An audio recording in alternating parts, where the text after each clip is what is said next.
Warren Patterson and Command Sergeant Major Braley McCutcheon, the 307th Signal Battalion officially became the Army's first integrated theater signal battalion, ITSB, on 16 October 2005.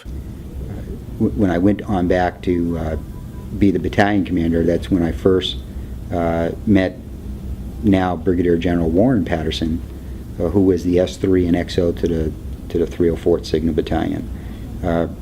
Warren Patterson replaced me, or was my backfill, when I left Brigade Command. So he took Brigade Command from me in 2004 to 2006. And so we developed some really good friendships at that time during 95 to 97, which continue on to this day. Well, at the time, the 1st Signal Brigade was actually the largest active duty signal brigade in the Army. And we had a special, unique makeup. You can almost say we were almost joint in flavor based on the population and the user base that we supported in Korea. But what made it unique was we were a brigade that was both tactical and strategic in flavor. At the time, the 1st Signal Brigade was made up of 4 battalions. One strategic battalion up north, that's the 41st in Yongsan Garrison, or headquartered in Yongsan Garrison. And then you had the 304th Tactical Signal Battalion that was headquartered at what was then beautiful Camp Coburn. And it's since, under my time and tenure, we moved to Camp Stanley, headquartered out of Stanley. And then, of course, down south, you had the Strategic Battalion and 36th Signal Battalion. And then you had the 307th in Wagon at Camp Carroll. And then during my time also, we moved the 307th off the peninsula, and it is now headquartered in Hawaii under the 516th Signal Brigade with one company, Alpha Company, located in Alaska. I came in, and my biggest thing was the movement of our signal elements and reshaping as we start to close down post camps and stations. You were working under the guise of the LPP Land Partnership Program and the Yongsan Relocation Program. So we started setting conditions and posturing the brigade and our customer base for the consolidation of units in and around Yongsan Garrison, the closing down of the various post camps and stations up in Area 1, 2nd ID, and the preparation for the southern portion of the peninsula to start receiving those units. And we're talking years down the line. And of course, that movement out of Yongsan Garrison has since slipped from December 2008 to I think today somewhere around 2014. So, but we were responsible for starting to posture and move the pieces around in preparation for that.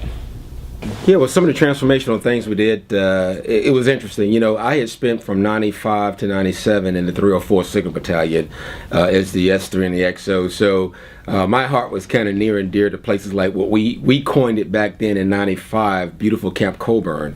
And we gave it the nickname, a great guy by the name of Dan Busby was the battalion commander of 304th. And 304th decided to compete in the community of excellence. And so we had to give it a phrase or a name to get everybody in the right mindset.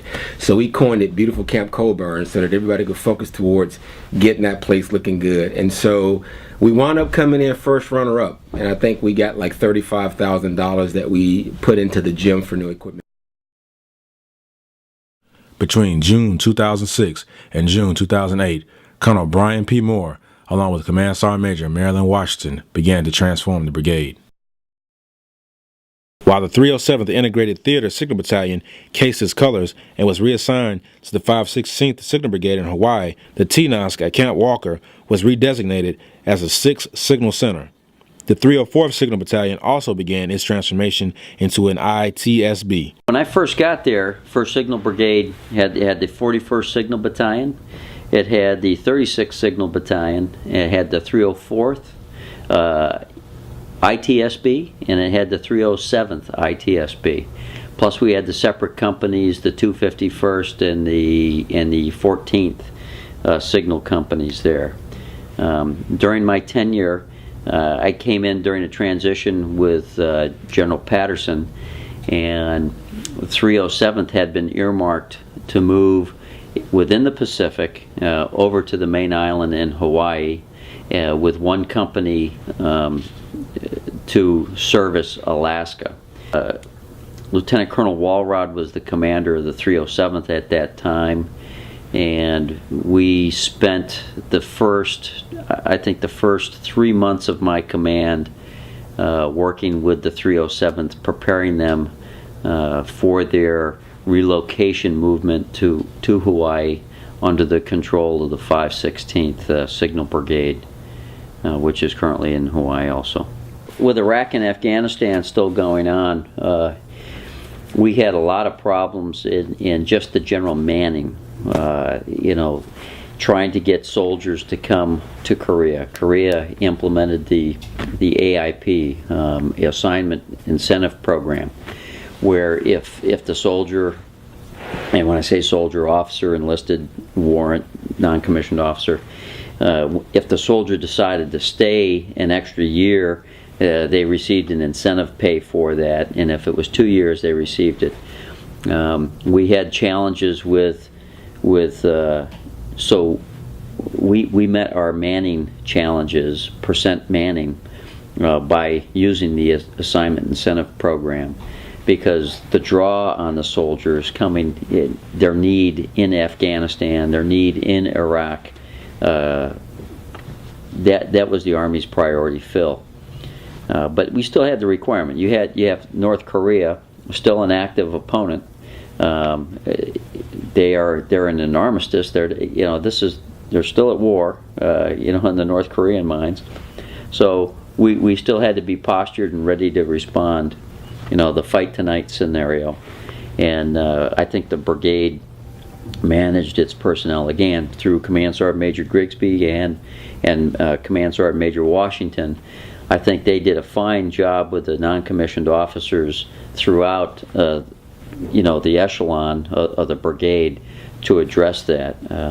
We had phenomenal retention results. We led NETCOM in parts of the Army in several areas for retention. It just, the leaders there just made it a great place to be, and soldiers and families wanted to stay and wanted to come there, and we tried to accommodate them all. When they started to talk about the drawdown of the Korean Peninsula and the relocation of 8th Army and the USFK and the UN part of component starting to draw down, returning the mission back to the Koreans, Area 1 going back to the Koreans for them to fight the DMZ and reduce the American presence, the footprint there. That started a cycle of restructuring or organizational drills on, what do we do with the 36? Is it still required? Based on lineage and honors, the 41st was going to remain on the peninsula, and as we did a retrograde and shrunk the U.S. footprint on the peninsula and moved to Pyeongtaek, Humphreys area, 41st was supposed to retrograde out of Seoul, leaving a small entity there at what they would call the Embassy Compound or the Dragon Hill Lodge, and 41st would occupy as the strategic battalion, the only strategic battalion to service the peninsula. My thoughts at the time were that we were still the geographic dispersion, the strategic infrastructure that was in place, the sonnet rings, the fiber, the microwave, all of that required still a 2 strategic battalion mission set, because one commander would focus primarily on the 4-star headquarters, and the other would focus on, there were a couple 1- and 2-star headquarters there. You still had the interface with OSAN, the Air Force. You still had 19th ESC. So there were many other areas that still required a battalion commander. Nothing replaces a commander's presence on the battlefield. And so that interface was still required in my estimation, and that's why we fought to retain the 36th Signal Battalion and its roles and functions. And there's still, I know that's still out there to the 2013, 2015 time frame. Today, Colonel Welton Chase Jr. and Command Sergeant Major Rudolph Johns lead NETCOM and provide